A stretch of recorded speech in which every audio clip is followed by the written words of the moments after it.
Kolkata RJ ഘർ medical കോളേജിലെ ബലാത്സംഗ കേസിൽ CBI കുറ്റപത്രം ഫയൽ ചെയ്തു. കൊൽക്കത്ത പോലീസിലെ സിവിൽ വോളണ്ടിയറായ സഞ്ജയ് റോയിയെ പ്രതി ചേർത്താണ് കുറ്റപത്രം. ഇതോടെ കൂട്ടബലാത്സംഗം നടന്നുവെന്ന ആരോപണം CBI തള്ളുകയാണ്. ബി ബാലഗോപാൽ വിവരങ്ങളുമായിട്ട്. ബാലഗോപാൽ, എന്തൊക്കെയാണ് കുറ്റപത്രത്തിലെ വിവരങ്ങളെന്നാണ് സൂചന?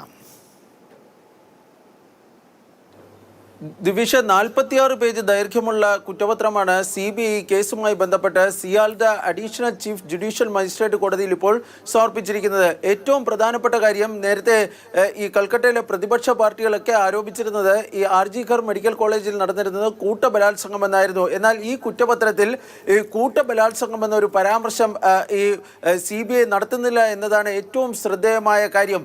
മറിച്ച് കൊൽക്കത്ത പോലീസിലെ സിവിൽ വോളണ്ടിയറായ സഞ്ജയ് റോയിക്കെതിരെയാണ് ഈ കുറ്റപത്രം സമർപ്പിച്ചിരിക്കുന്നത്. കുറ്റപത്രത്തിൽ പറഞ്ഞിരിക്കുന്നത് മദ്യപിച്ച ഉള്ള ഒരു അവസ്ഥയിലായിരുന്നു സഞ്ജയ് റോയ്. ആ സമയത്തായിരുന്നു അദ്ദേഹം ഈ യുവ ഡോക്ടറെ ബലാത്സംഗം ചെയ്ത് തുടർന്ന് കൊലപ്പെടുത്തിയിരിക്കുന്നതെന്നാണ് ഈ കുറ്റപത്രത്തിൽ വ്യക്തമാക്കിയിരിക്കുന്നത്.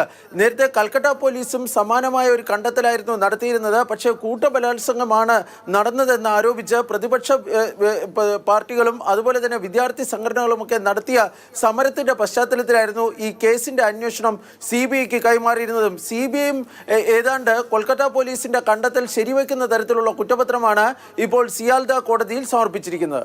ശരി, ബാലഗോപാലാണ് വിവരങ്ങൾ നൽകി.